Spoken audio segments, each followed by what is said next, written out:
Os destaques da semana entre os julgamentos do plenário do Supremo Tribunal Federal, você confere aqui na TV Justiça. É o Plenárias que está começando.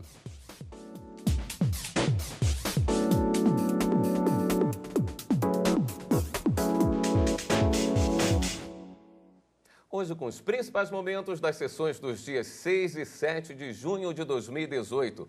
Uma semana puxada com vários julgamentos, inclusive com uma sessão a mais que normalmente temos, né? Tivemos a da quinta, a da quarta tarde e a quarta pela manhã também. É uma sessão extraordinária que marca os trabalhos no plenário do Supremo Tribunal Federal nesse mês de junho. E na quarta-feira pela manhã, William, vários julgamentos foram concluídos envolvendo matérias bastante diversificadas. Os ministros discutiram sobre a cobrança do imposto transmissão causa-mortes no estado de São Paulo, em que uma lei do estado de São Paulo estava sendo questionada.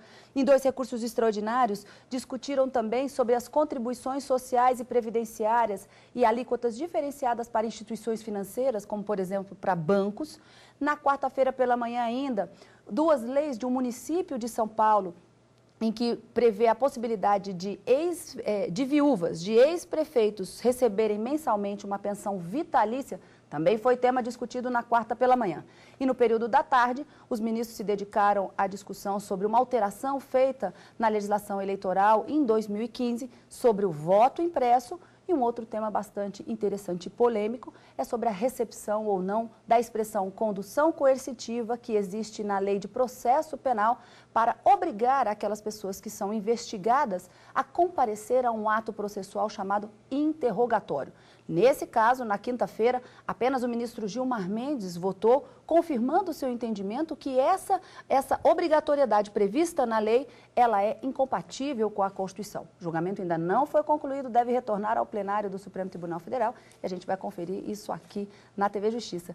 E os detalhes de todos esses julgamentos a gente vai poder conferir agora aqui no Plenárias, não é, William? Perfeito. Como dissemos, houve sessão plenária na manhã da quarta-feira no Supremo Tribunal Federal e neste mês de junho será assim. Às quartas-feiras, sessão pela manhã e também à tarde, exceto no dia 27, quando a sessão será só pela manhã. Nesta primeira manhã de trabalhos, os ministros analisaram ações envolvendo contribuição previdenciária. Julgamento conjunto de várias ações foi retomado com o voto vista do ministro Marco Aurélio. No voto vista, o ministro Marco Aurélio divergiu do relator, ministro Ricardo Lewandowski, e deu provimento ao recurso extraordinário, que contesta a alíquota adicional de 2,5% na contribuição previdenciária na folha de salário de instituições financeiras. Nem todos os integrantes de determinado ramo econômico demonstram a mesma aptidão para recolher tributos. Firmar regime diferenciado, a partir de capacidade contributiva geral presumida, acaba por equiparar situações jurídicas completamente díspares, apenando, e não penalizando, porque eu não tenho pena, né? Mas apenando, série de contribuintes apenas por atuarem em determinado campo.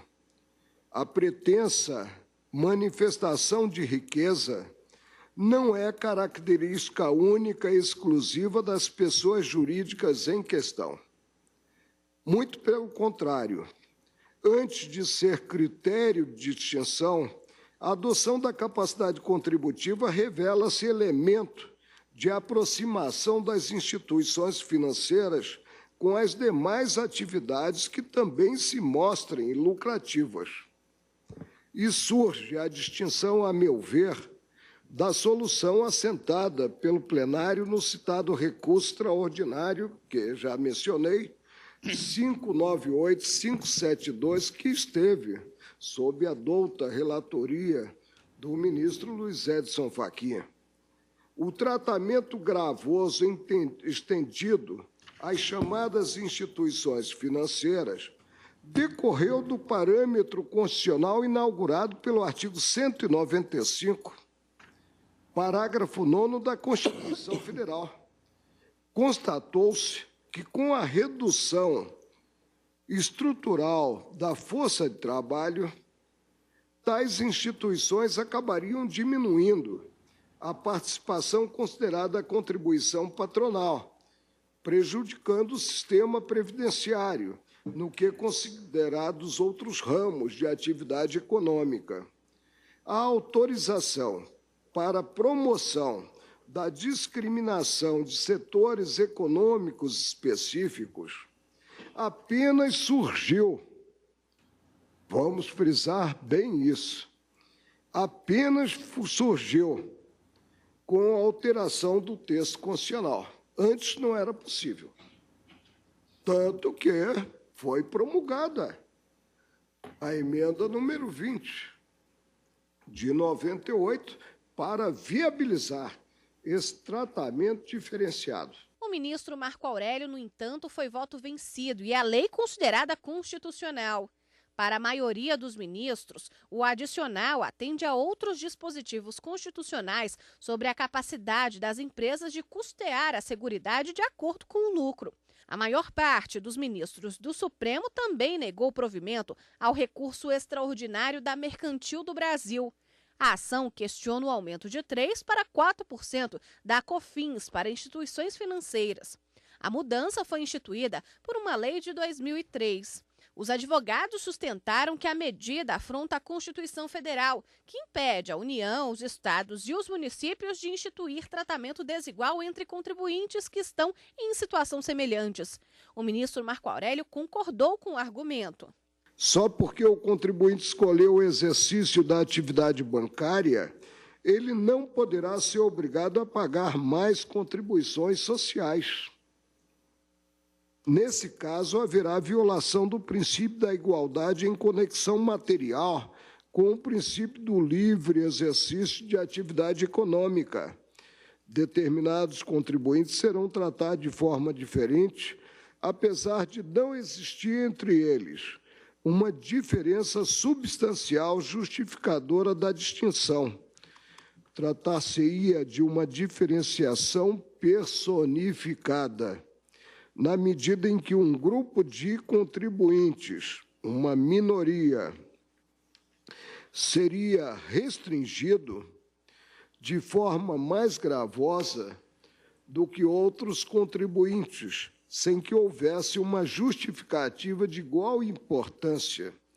Nesses casos, é preciso atentar para a importância indireta do princípio da liberdade de exercício de profissão para a tributação.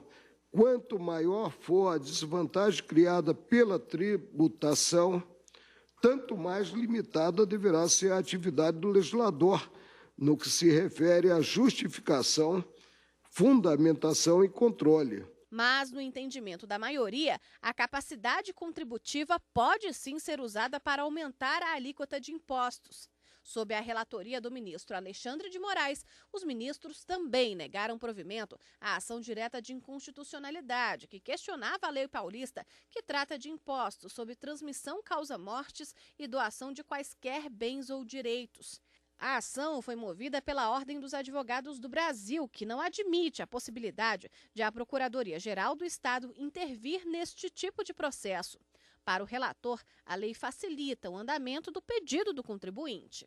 Essa lei vem e diz, olha, como prevê o Código de Processo Civil, se a Fazenda não concordar, haverá um procedimento administrativo, lançamento, cobrança. Para evitar tudo isso, desde que a Fazenda já, no próprio processo, concorde com o quê? Com o valor declarado pelo inventariante. Já se corta ab início qualquer procedimento administrativo. Os ministros Ricardo Lewandowski e Marco Aurélio foram votos vencidos na ação.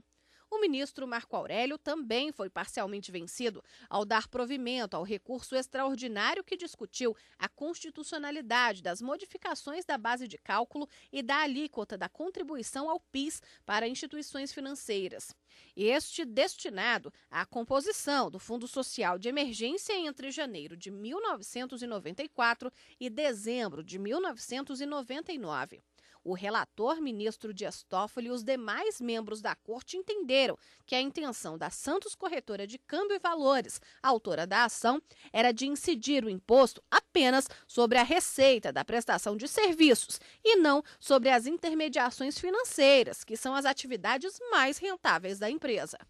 E nós tivemos uma prevalência de termos ligados ao direito tributário, mas não ficou só no direito tributário, né, Karina? Não, William. Embora os reflexos tenham a ver com isso também, com dinheiro. Mas o Supremo declarou incompatíveis com a Constituição duas leis do município de Guaraci, no estado de São Paulo, uma lei de 1987 e uma outra lei de 2001, que alterava de 2 salários mínimos e meio para 3 salários mínimos o valor da pensão mensal vitalícia paga pelo município às viúvas de ex-prefeitos daquele município e que, de uma certa forma, adotassem um procedimento de acordo com o que determinava a legislação. Ou seja, para ter direito a esse benefício, a viúva deveria adotar um procedimento condizente com os bons costumes. Se adotasse filhos, perderia o benefício e também, se casasse de novo, perderia o benefício. Em caso de morte da beneficiária, segundo a legislação, o benefício passaria para os filhos menores de 18 anos. Essas normas já estavam suspensas em razão de uma liminar concedida em 2016. E no julgamento da quarta-feira, os ministros confirmaram a incompatibilidade dessa norma, confirmaram a liminar, mas já decidiram no mérito. Ou seja, essas normas do município de Guaraci, no estado de São Paulo, são incompatíveis com a Constituição e essas viúvas que já não recebiam o benefício desde 2016 com a suspensão da norma por liminar, vão continuar sem receber esse benefício, já que confirmada essa incompatibilidade da norma com a Constituição Federal. E no próximo bloco, a sessão plenária da tarde da quarta-feira. E ainda o julgamento na sessão da quinta-feira da ação direta de inconstitucionalidade, que suspende a necessidade de impressão do voto eletrônico. É o que você confere depois do intervalo.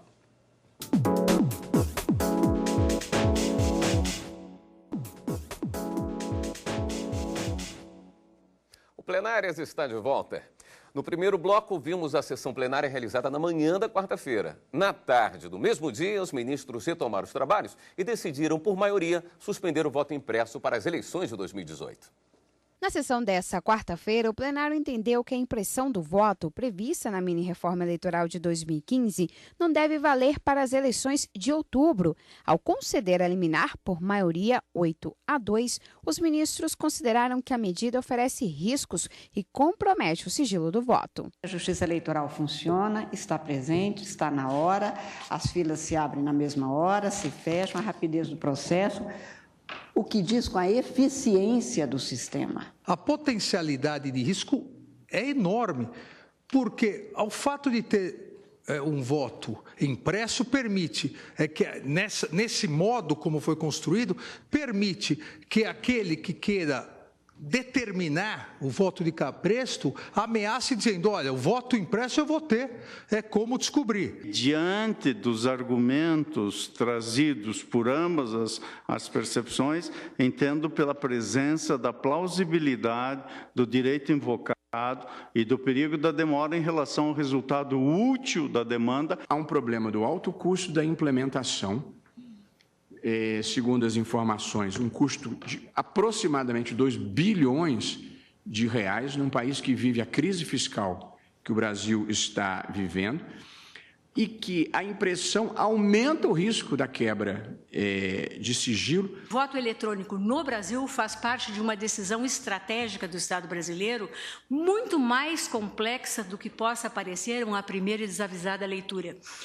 Razão pela qual mudanças ou rupturas abruptas do modelo em curso tendem a produzir, isto sim, consequências indesejadas, de alto risco e, a mais das vezes, imprevistas. Se quiser evitar a fraude, não basta imprimir o voto. É preciso empreender, quiçá, uma profunda modificação nesse sistema eletrônico que nós estamos praticando com sucesso há muitos e muitos anos. Não se revela legítima, todos o sabemos, senhor presidente, qualquer deliberação do Congresso Nacional, mesmo em sede de emenda à Constituição, que atinja esse núcleo essencial, consubstanciador das decisões políticas fundamentais subjacentes ao Estatuto Constitucional. Já os ministros Gilmar Mendes, relator, e Dias Toffoli consideraram que não há inconstitucionalidade na impressão do voto, mas que ela deveria ser de forma gradual, respeitando os recursos do Tribunal Superior Eleitoral. Para imprimir o registro do voto, gasta-se muito. A contrapartida seria um ganho de confiabilidade, o qual ainda é bastante incerto. Evidentemente que comungo de todas as análises que foram feitas pelos votos que acompanharam o ministro Alexandre de Moraes e também do voto de Sua Excelência, o ministro Alexandre de Moraes, e por isso eu peço vênia divergência e vou acompanhar o relator, senhor presidente. Ainda durante a sessão da quarta-feira, o plenário elegeu o ministro Marco Aurélio para ministro substituto do Tribunal Superior Eleitoral. O ministro Edson Fachin também será reconduzido para o TSE. Os dois vão integrar a Corte Eleitoral nos próximos 2 anos. Vamos lembrar aqui essa questão do voto impresso. Em 2011, em decisão liminar do plenário, o STF suspendeu a obrigatoriedade do voto impresso previsto no artigo 5º da reforma eleitoral de 2009. Faltava o julgamento do mérito e a decisão definitiva, o que aconteceu em novembro de 2013, quando o Supremo Tribunal Federal foi unânime ao julgar inconstitucional o artigo que criava a exigência do voto impresso. Karina, o tema voltou a ser lei e veio para o Supremo Tribunal Federal novamente. Como é que aconteceu isso? O que aconteceu foi que houve uma mudança nesse sistema de impressão do voto. Então, o voto impresso que era previsto na lei de 2009, como você disse, em 2011 o Supremo concedeu a liminar, em 2013 confirmou, dizendo que o voto impresso violaria de toda forma, ainda que potencialmente, o sigilo do voto, que é considerado cláusula pétrea, ou seja, nem mesmo uma emenda à Constituição poderia tangenciar ou passar perto da possibilidade de quebrar o sigilo do voto. Os ministros consideraram inconstitucional o modelo de voto impresso adotado na lei de 2009 e, portanto, nas eleições de 2014, o voto impresso não foi realizado. Em 2015, houve uma nova lei criada pelo Congresso Nacional, chamada de mini-reforma eleitoral, e o voto impresso voltou a fazer parte da legislação, só que de uma forma diferenciada. Segundo a legislação, o voto computado eletronicamente emitiria um recibo, que o eleitor não tem contato manual, seria depositado em uma urna lacrada e, com isso, garantiria-se o sigilo desse voto. Mas os ministros, questionados pelo Procurador-Geral da República, a procuradora, que propôs essa ação direta de inconstitucionalidade, por maioria, entenderam que, ainda assim, considerando essa nova forma de votação, com esse tipo de impressão do voto, mesmo não tendo o eleitor um contato manual com esse recibo, com essa impressão, haveria potencialmente uma violação tanto à liberdade do direito de escolha e de votar, porque o eleitor poderia, de uma certa forma, ser pressionado pelo candidato A ou B a comprovar que esteve na votação ou que, de alguma certa forma, poderia violar esse sigilo, e esse sigilo como garantia constitucional, considerado como cláusula pétrea. Então, a liberdade de escolha e o sigilo do voto, de acordo com a liminar que foi concedida pelos ministros para suspender a eficácia dessa exigência do voto impresso, ficou considerado, portanto, que era incompatível com a Constituição. Ainda que esse voto previsto agora seja diferente do voto impresso previsto na legislação de 2009. Isso significa dizer o quê?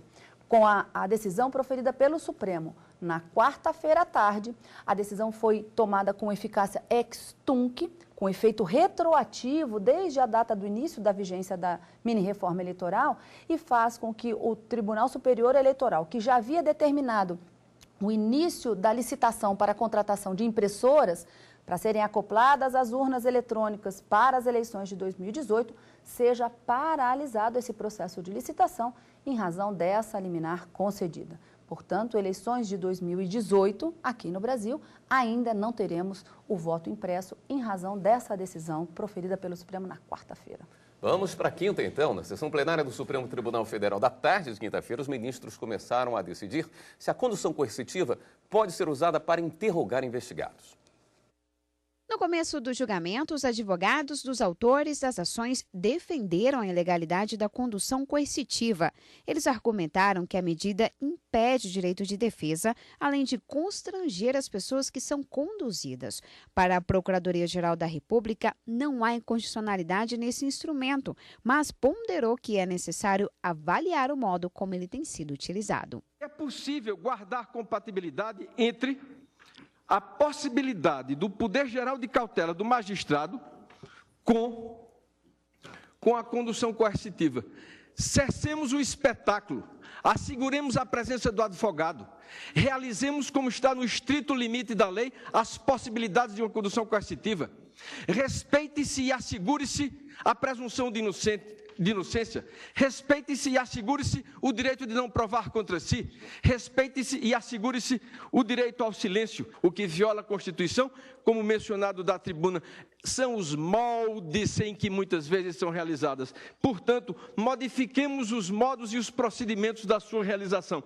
Fixemo-nos mais lançando luzes sobre as sombras dessas conduções coercitivas, para que possa haver justiça para todos. O ministro Gilmar Mendes, no voto, disse que levar uma pessoa para interrogatório de maneira forçada viola direitos fundamentais, como o de ir e vir, o da dignidade humana, o do silêncio e o da defesa. Nós já sabemos que prisões alongadas para obter, por exemplo, delação, não é outra coisa senão uma forma de tortura. E quem valida isso transige com a ideia de tortura. Subscreve a ideia de tortura. A condução coercitiva representa uma supressão absoluta, ainda que temporária, da liberdade de locomoção. O investigado ou réu é capturado e levado sob a custódia ao local de inquisição. Há uma clara interferência na liberdade de locomoção, ainda que por um período determinado. Na conclusão do voto, o ministro manteve a decisão das liminares e considerou que a condução coercitiva não é constitucional. Estou convencido, presidente, que o caso dispensa que se avance no sopesamento dos interesses em conflito. É possível afirmar, mesmo em abstrato, que a condução coercitiva para interrogatório é ilegítima. Por isso, presidente, eu estou não conhecendo do agravo interposto pela Procuradoria-Geral contra a liminar e julgando procedentes os pedidos nas arguições de descumprimento de preceitos fundamentais 395 e 444 para pronunciar a não recepção da expressão para o interrogatório constante do artigo 260 do Código de Processo Penal e declarar a incompatibilidade com a Constituição da condução coercitiva de investigados ou de réus para interrogatório sob pena de responsabilidade disciplinar, civil e penal do agente ou da autoridade e da ilicitude das provas obtidas sem prejuízo da responsabilidade civil do Estado. É como voto. Portanto, não houve conclusão no julgamento, devendo ser retomado na tarde da próxima quarta-feira. Lembrando que teremos, antes ainda, uma sessão plenária pela manhã, já com outra pauta definida. Karina, só o ministro Gilmar votou nesse caso, né? É, exatamente. Foi uma sessão monotemática, como eu e o Cadu, a gente brinca durante o direto do plenário. Um único tema discutido na quinta-feira, já que vários amiticuri se manifestaram da tribuna, além dos dois autores das ações, que o Partido dos Trabalhadores, de uma DPF, e o Conselho Federal da OAB, além do voto do ministro Gilmar Mendes. A ministra Carmen suspendeu o julgamento para retomada para ser apregoado como o primeiro julgamento da pauta da quarta-feira seguinte. Na semana que vem, esse tema deve voltar a ser discutido pelos demais ministros que ainda não votaram. O tema veio ao plenário do Supremo Tribunal Federal para referendar, confirmar uma liminar que já havia sido concedida pelo ministro Gilmar Mendes, mas os ministros decidiram que nessas duas ADPFs, eles não vão discutir só a liminar, o referendo, mas sim vão decidir o mérito dessa ação.